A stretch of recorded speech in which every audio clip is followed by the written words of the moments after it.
hazardous weather and emergency situations, the alert tones which were just broadcast will automatically activate special receivers to alert you of impending hazards.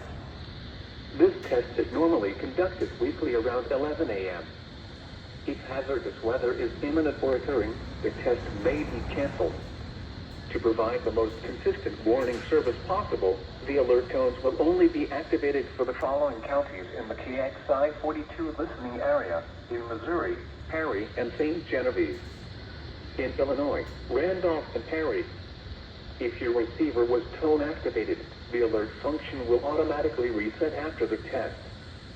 This concludes our test for this week, and we will now resume normal programming. Thank you.